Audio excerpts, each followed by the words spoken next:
जय सिया राम बाबा जय जय सिया राम।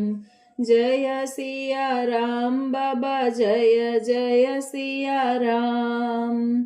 संक्षिप्त आनंद रामायण मनोहर कांड सर्ग 4 और 5।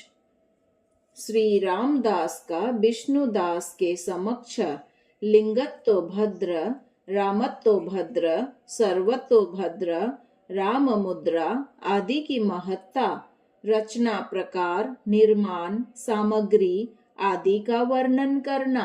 विष्णुदास ने कहा, हे स्वामिन, आप श्री राम के पूजन में प्रयुक्त होने वाले आसन रूप भद्रों के विषय में बताइए।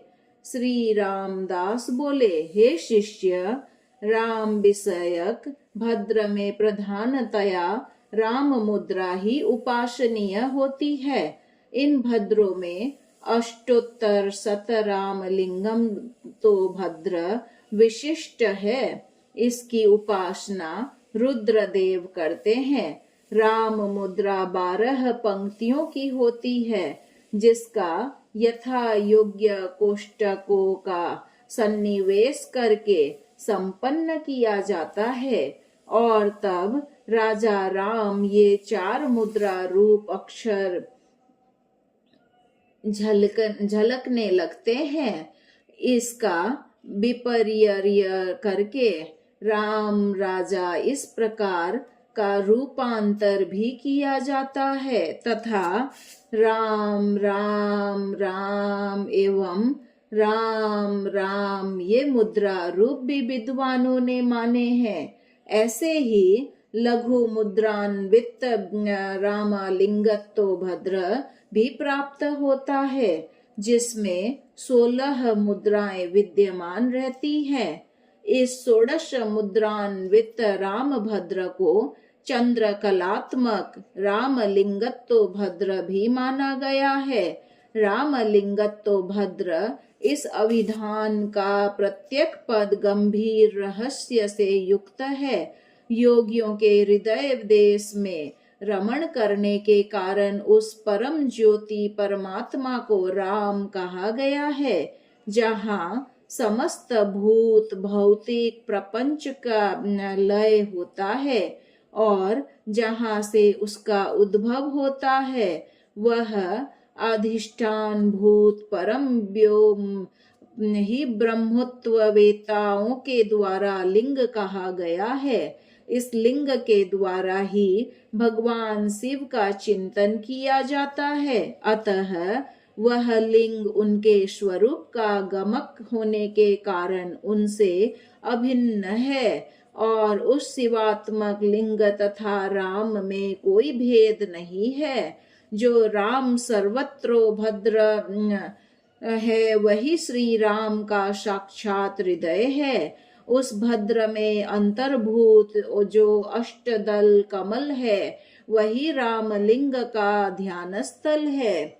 साधकों के द्वारा रुचि के अनुरूप एक अन्य नव पदात्मक राम तो भद्र का भी निर्माण किया जाता है, जो प्रभु श्री राम को प्रीति प्रदान करने वाला है।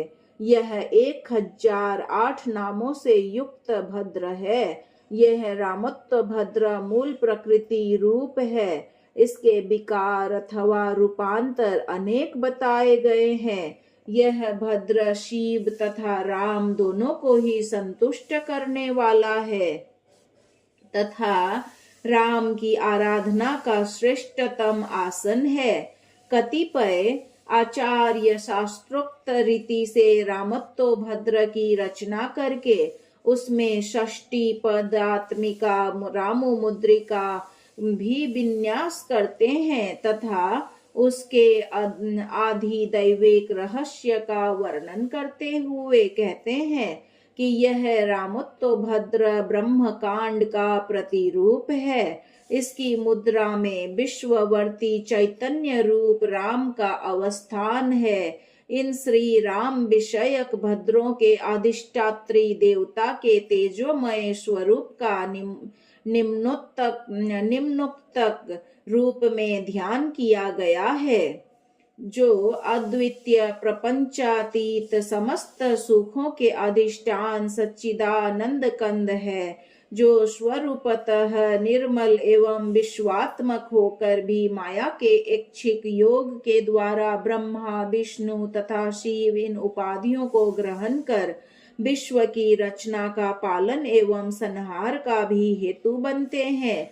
समस्त भूतों के सर्वशक्तिमान उन धर्म युद्ध परायण अविनाशी ज्योति स्वरूप श्री राम का मैं अनुध्यान करता हूँ। मुद्रा का तात्पर्य है वस्तु का आविष्टान या वस्तु का अंकन। यह समस्त प्रपंच ब्रह्म तत्व से आविष्टित तथा अंकित है और स्वयं ब्रह्मा की प्राणी चैतन्य के रूप में समस्त प्रपंच में अंतर्भूत है। मंत्र शास्त्र में कहा जाता है कि देवताओं को मोद अर्थात प्रसन्नता प्रदान करने के कारण तथा समस्त दुखों एवं पातकों को विदीर्ण करने के कारण यह मुद्रा कहलाती है। राम मुद्रा राम को आविष्टित या अपने में सन्निविष्ट करके स्थित होने से तथा राम को प्रसन्न करने वाली एवं तापनाशिनी होने के कारण उक्त नाम वाली है। इसी क्रम में रामदास विष्णुदास को वेदांत विमत तत्वों को उपनिषद वचनों के द्वारा बोध कराते हैं। उन्होंने तत्व निरूपण के प्रसंग में ईश कठ छंदोग्य आदि उपनिषदों के बहुत से वचन उद्धत किए हैं और उस परात्पर ब्रह्म के साथ राम की अभिन्नता दर्शाई है। इसके उपरांत अष्टोत्तर शत रामलिंगत्व भद्र के निर्माण की प्रक्रिया विस्तार पूर्वक बताई गई है।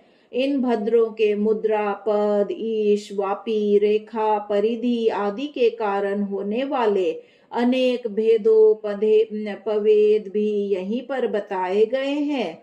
इसके उपरांत रामदास ने विष्णुदास को रामत्व भद्र के विस्तार के विषय में बताया। यहाँ सर्वप्रथम अष्ट मुद्रात्मक रामत्व भद्र का तदुपरांत उसके ही अन्य प्रकार सलिंग अष्ट मुद्रात्मक रामत्व भद्र का वर्णन किया गया। इसके अनंतर चतुर्मुद्रात्मक रामलिंगत्व भद्र वर्णित है। तत्पश्चात द्वादश मुद्रात्मक रामत्व भद्र की चर्चा प्राप्त होती है। फिर वृद्धि क्रम से षोडश मुद्रात्मक रामत्व भद्र का वर्णन किया गया है। इसके आगे अष्टोत्तर शत तथा अष्टोत्तर सहस्र मुद्रात्मक रामत्व भद्र वर्णित है। इसके अनंतर अष्टोत्तर शत लिंगात्मक रामत्व भद्र अष्टोत्तर सहस्र लिंगात्मक रामत्व भद्र शतलिंगात्मक रामत्व भद्र शतमुद्रात्मक रामत्व भद्र रामलिंगात्मक सहस्र रामत्व भद्र नव मुद्रात्मक रामत्व भद्र त्रयोदश मुद्रात्मक रामत्व भद्र तत्व मुद्रात्मक रामत्व भद्र पंचविंशति मुद्रात्मक रामत्व भद्र आदि नाना विधि रामानशनों का वर्णन किया गया है तथा एक एक आसन के अनेक प्रकारों का उन्होंने वर्णन किया है। इन भद्रों की संख्या का यथावत निश्चय करना दुष्कर है। साधक को चाहिए कि वह अपने अविष्ट भद्र का निर्माण कर उसमें श्री राम की प्रस्तर काष्ठ स्वर्ण आदि धातु मणि आदि से निर्मित प्रतिमा अथवा तैल चित्र को स्थापित कर आवरण पूजन विधि के अनुसार पार्षदों तथा अंग देवताओं सहित श्री राम की आराधना करे। भद्र के आसन का निर्माण भी साधक को यथा विधि करना चाहिए। उसके निमित्त सोने अथवा चांदी के तारों से वस्त्र बुनवाए और उसी पर भद्र की रचना करे। इसके अभाव में रेशम, भोज पत्र, केला आदि सूती वस्त्र आदि पर भी रचना की जा सकती है। आसन के बिना की जाने वाली पूजा अविष्ट प्रदायिनी नहीं होती। अतः शास्त्रोक्त विधि से रचना कर राम पूजन करना चाहिए। अष्टोत्तर सहस्र राम लिंगोत्तो भद्र, अष्टोत्तर सहस्र रामत्तो भद्र, अष्टोत्तर शत राम लिंगोत्तो भद्र, अष्टोत्तर शत रामतो भद्र आदि से लेकर चंद्र मुद्रात्मक रामतो भद्र पर्यंत अनेक रामशन बताए गए हैं, जो पूर्व के क्रम से उत्कृष्ट तथा उत्तरोत्तरहीन है। पूजा का आसन जितना उत्कृष्ट होगा, फल भी उतना ही विशिष्ट होगा। अतएव श्रद्धा भक्ति पूर्वक आसन की रचना की जानी चाहिए और वर्ष भर के बाद पूजा हेतु नवीन आसन की रचना करनी चाहिए। इन रामलिंगत्तो भद्र मंडलों में स्थापनीय लिंगों का निर्माण अपनी शक्ति के अनुसार स्वर्ण, रजत, ताम्र, पारद, स्फटिक, काष्ठ, चंदन, गोमय अथवा मिट्टी से करवाएं। इस प्रसंग में रामदास ने नानाविध लिंगोत्त भद्र एवं उनके अवयव भूत, वापी, शिव, परिधि, पद, वल्ली आदि की संख्या तथा वर्ण आदि का भी विष्णुदास से वर्णन किया है।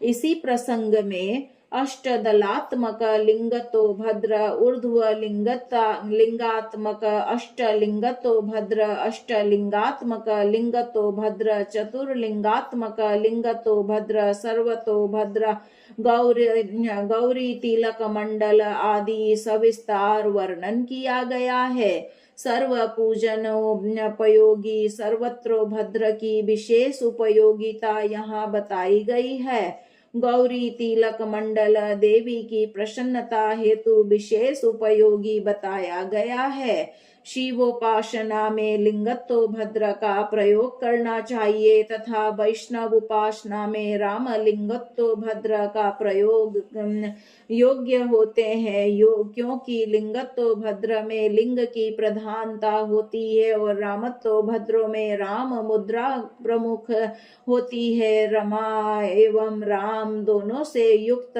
होने के कारण रामत्तो भद्र देवी उपासना में भी उपयुक्त माना गया है। सर्ग 4 और 5 यहाँ पर संपूर्ण हुआ। श्रीमन्नारायण नारायण नारायण, भजमन हरि नारायण नारायण नारायण।